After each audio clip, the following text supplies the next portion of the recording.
정경심 교수에 대한 소환 조사가 임박하면서 이제 관심은 검찰의 칼끝이 조국 장관으로까지 향할지에 맞춰지고 있습니다.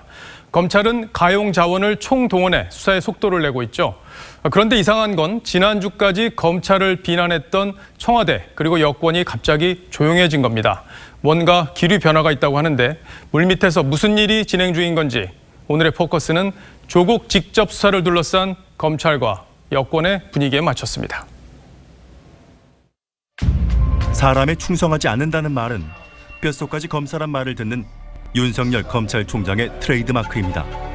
저는 사람에 충성하지 않기 때문에 제가 오늘도 이런 말씀을 드립니다.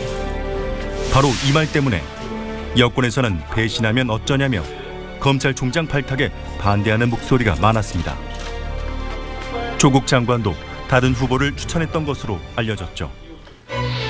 검찰이 전격적으로 조 장관 주변을 압수수색하자 청와대는 늑대 같다고 했고 여당에서는 탄핵시키자는 말까지 나왔습니다. 하지만 이번 주부터 여권에서 검찰에 대한 비난이 잦아들었습니다. 윤 총장은 최근 이번 수사가 불가피하며 결국 현 정부에도 도움이 될 거란 의견을 낸 것으로 알려졌습니다. 대통령 반응은 알려지지 않았지만 별다른 잡음 없이 수사가 빠른 속도로 진행되는 걸 보면 청와대의 분위기를 짐작할 수 있을 겁니다. 부인 정경심 교수에 대한 소환 조사가 끝나면 마지막 타깃은 조 장관이 됩니다. 조 장관은 사모펀드와 관련한 공직자윤리법 위반 의혹, 딸의 서울대 인턴 증명서 관련 공문서 위조 의혹, 그리고 각종 증거인멸 의혹 등을 받고 있습니다. 조 장관은 기자간담회와 청문회에서 거짓말을 한 것으로 드러나고 있어 기소될 가능성이 높습니다. 펀드가 어디에 투자를 하는지 어떻게 운영되는지는 알 수가 없습니다.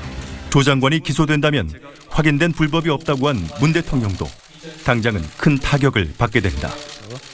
본인이 책임져야 할 명백한 위법 행위가 확인되지 않았는데도 의혹만으로 임명하지 않는다면 나쁜 선례가 될 것입니다. 윤석열과 조국을 차례로 선택한 문 대통령의 곁에는 결국 누가 남게 될까요?